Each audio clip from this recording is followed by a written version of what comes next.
Hi guys, Celestia here, or Nancy. I know it's been a hot minute since I've done a video, but unfortunately life has just not been very favorable to the family.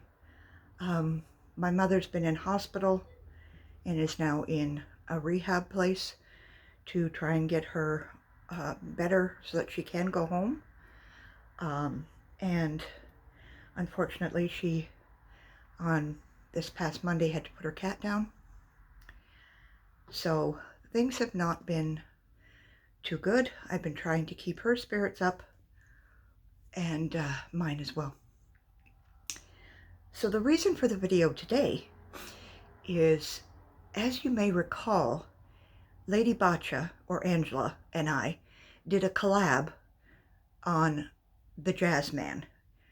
It was an In Search of the Jazz Man. So if you want to know all about the characters from those particular videos, they should be in my playlist. If not, you may have to search for them. So today, I asked Lady Bacha, or Angela, if I could do a kind of a solo mission, if you want to call it that. If you remember, she sent me this beautiful girl. And this is Paisley. And Paisley is part of the In Search of storyline. And this is my girl, Astrid, who is also in the storyline. So this particular episode, I guess you might call it, is In Search of the Job Offer. So Astrid Dubois, is working at her parents' club. Their regular bartender, Henri, had a death in the family, so Astrid is filling in for him. And it's getting close to closing time, and the bell over the door goes off, and she looks over and sees the most gorgeous man she's ever seen in her life walking into the place. She is stunned, and suddenly she hears a voice beside her say, "He's got a weird aura." Astrid's like, "What do you mean?" She's like, "He's got a weird aura." And that's Paisley talking to her. See, Astrid is a physical medium. So although Paisley's sister Ember can see her, she can't communicate with her. Whereas Astrid can both see her and communicate with her. So this man in a suit with very shiny shoes is looking around, and Astrid says to Paisley, "What do you think he's looking for?" She says, "He's looking for you." She says, "Really?" Okay. So sure enough, he walks right over to the bar, and she said, "I'm sorry, sir, we're getting ready to close." And he said, I won't take much time here. I'm Detective Broussard." She said, "Oh," she says, "Detective." She said, what can we do for you?" He said, "Well," he said, "I'm looking for Astrid Dubois." "Wow," she says, "you found her." Kind of taken aback a little bit. He's like, "You're Astrid Dubois?" She said, "Yes." "Oh." He says, "You're kind of not what I was expecting." She says, "Sorry." "Oh, no. No," he says, "don't get me wrong." He says, "It's not a problem." He said, I expected somebody older." She says, "Well, I'm in my 20s. How much older did you think I was going to be?" He said, "Well," he said, "I have no idea."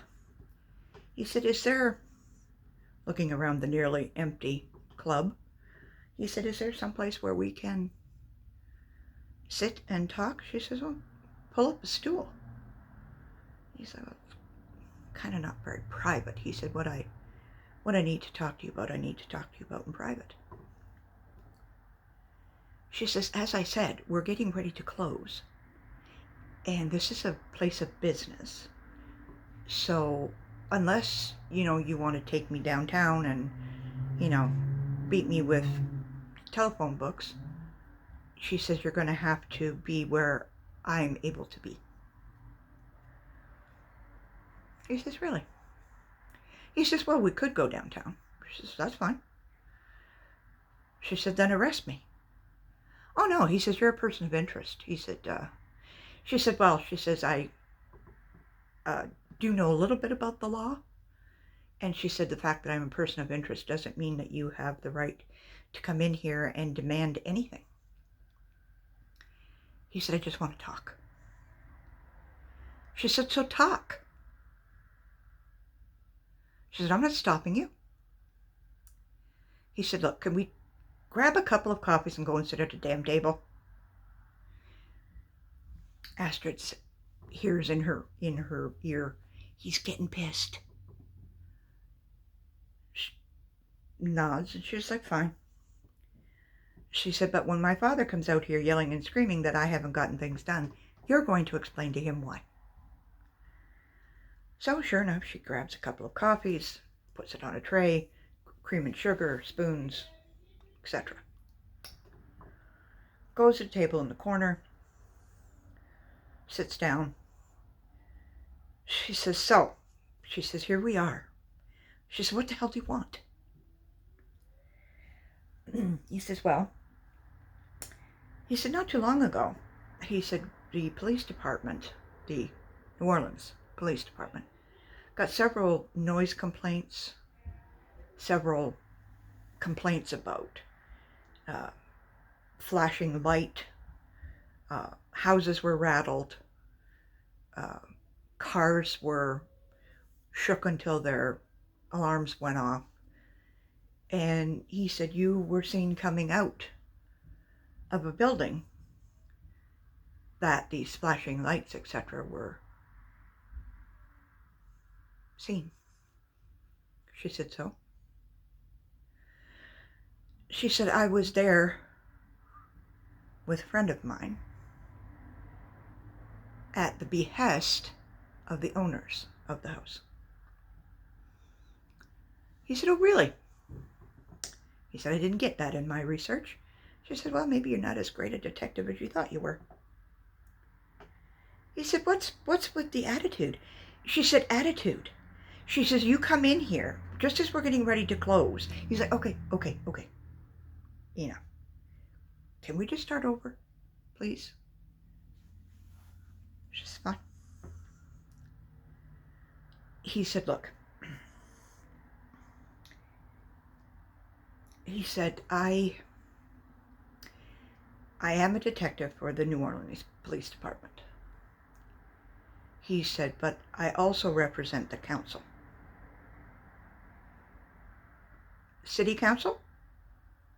He says, no, just the council. She says, She hears a gasp when he's talking about this. She sighs. He said, what's wrong? Well, she says, if you must know, I'm a physical medium. And a friend of mine, who happens to be a spirit, gasped when you said the council. He said, a ghost? She said, no, not a ghost, a spirit. He said, in other words, a ghost. She said, if you're going to nitpick everything that I say, I answered your question.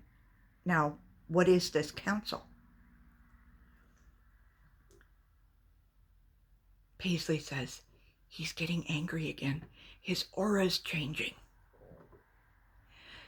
She says, Astrid, he's not human. She's like, he's not human. And she poofs and is gone. He said, what? She said, what exactly are you, Detective Broussard? He said, I told you, I'm a detective and a member of the council. She said, what is the council? He said, I wasn't going to get into this. But he said, the council is a governing body of supernatural beings.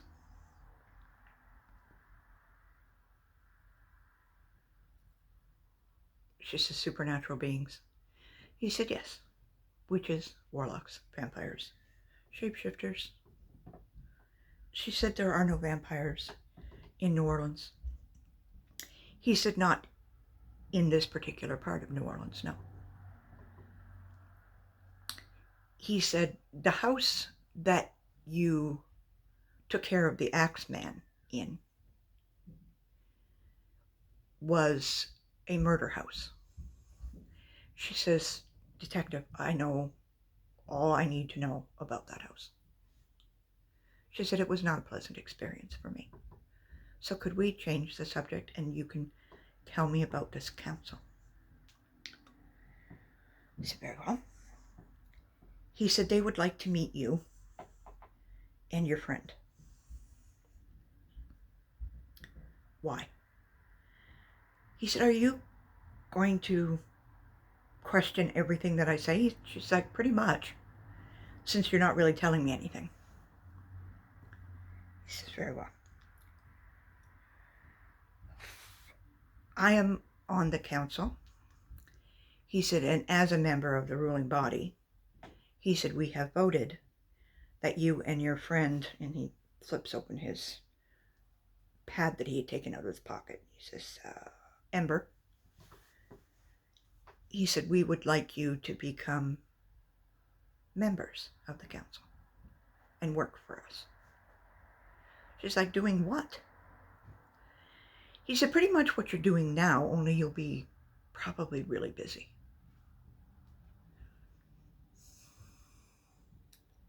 She says, you're really not making any sense. He says, fine. I'm going to lay it out to you and for you. He said, we don't like people going off half-cocked, messing with things they shouldn't be messing with, because that's our job. She said, I work privately in the private sector.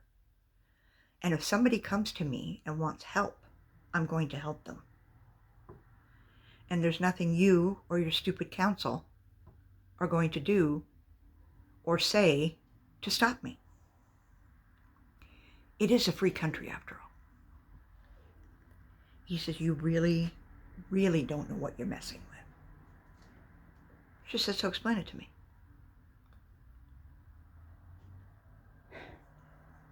Fine. Fine. He said, you're messing with a lot of very pissed off people. Not just people on the council. They're not pissed off. They're curious about how gifted you truly are and how gifted your friend Ember is. She said, my friend Ember is a scientist.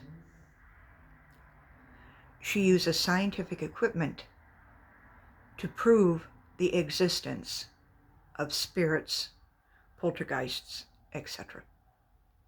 He said, really? That's good. She said, that's good. Oh, yes, of course. He said that she's just the type of person that we would want on the council. He said, what other abilities do you have? She said, I'm sorry, but that's really none of your business. She said, just know that I'm perfectly capable of taking care of myself, taking care of Ember when we are on a call or on a mission or whatever you want to call it.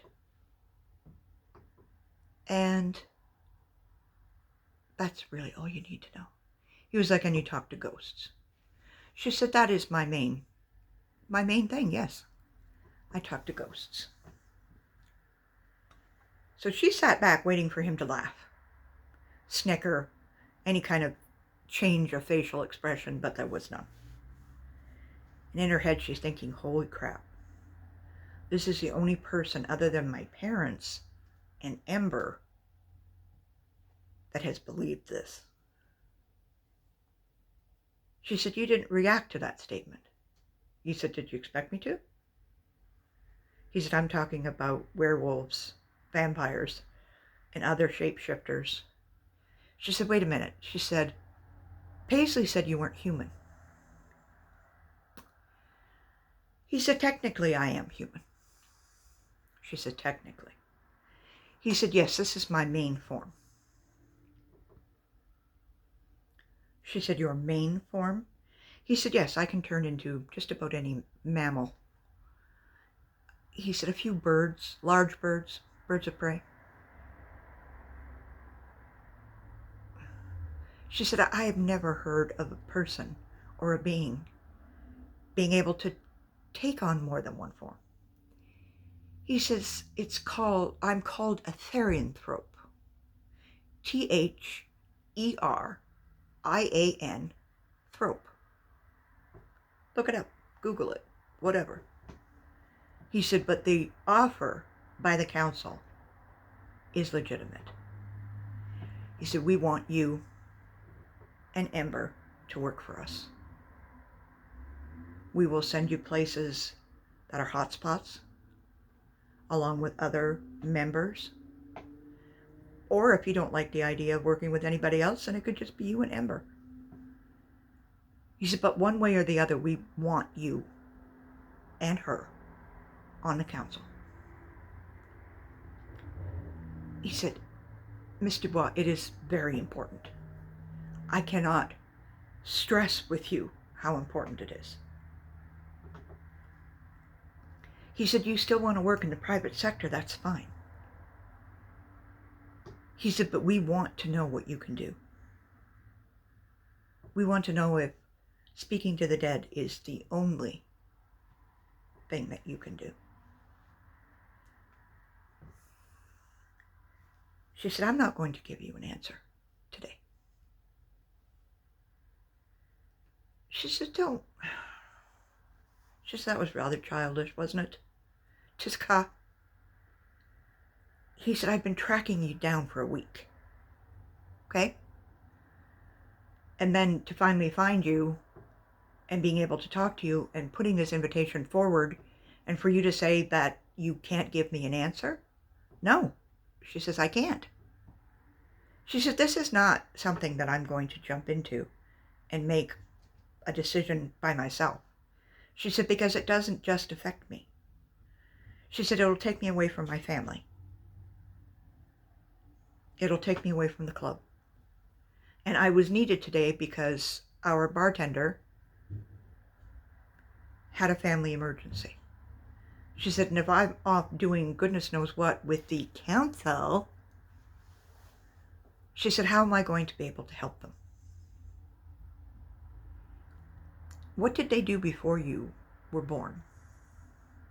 This place has been here forever.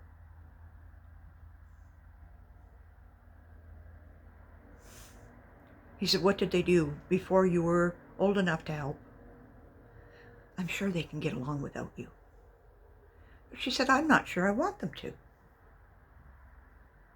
She said, I love my family, and everybody that works here is part of my family. So I don't care what you say. I don't care how much pressure you try and put on me. I am not giving you an answer today. I have to talk to Ember, and I have to talk to my parents. And if that's not good enough for you and your precious counsel, then you can kiss my ass. And I won't work for you, and I'll just continue on the way I have been, the word of mouth, and that'll be that. And your precious counsel, she said, you've got me so flustered I can't even speak properly. Your precious counsel can stuff it up their butt. So we're closing now, and I would like you to leave. So he stood up quite quickly, and the chair fell down behind him. He leans in close to her, and he says, "You're messing in areas that you should not be messing in." She says, "Really?" She said, "Maybe you've heard of my grandmother, Augustina Dubois."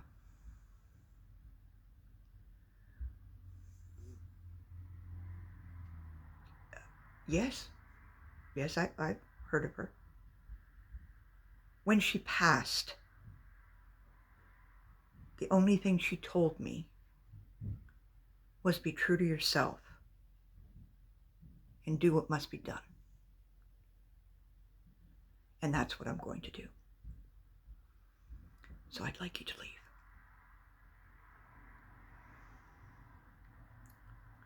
Now, he said, "Don't say I didn't warn you." He said, "If something happens to you, it will not be my fault or the council's fault." She said, "Screw your council." She said, "I don't give a shit about your stupid council. Just leave me alone." He said, "Fine." He said, "I'll leave you my card." Takes a card out of his pocket, puts it on the table. He said, "If you have a change of heart," he said, "call me." She said, "Hold your breath." He turned heel on his shiny shoes and walked out. Paisley came back and she said, "You shouldn't have angered him, Astrid. Astrid, you shouldn't have made him mad. He's right. You don't know what you're dealing with the council." She said, "Paisley, I'm a big girl. Okay?" She said, "But what about Ember? What about her? What about her?" She said, "Well, if you don't think about yourself, then think about her." And again, she's just gone. She's like, "I hate it when she does that." And that's where we're going to leave it. Now, what do you think? Do you think Astrid and Ember are dabbling in things they shouldn't be? Or do you think she should perhaps become a member of the council? Don't know. Makes you think, doesn't it? So I'm sorry it's been so long, guys. I'll try to be better with all of the stuff going on in the family. It has made it difficult, but I will try to make it better and do more videos, because I do have some dolls that came in that I want to share with you, including a Minton box Madame Alexander that I got from eBay. So that will be a video for another time. So until we see each other the next time, guys, remember, never, ever let anyone dull your sparkle. And know that I love you all. Mwah! Till next time.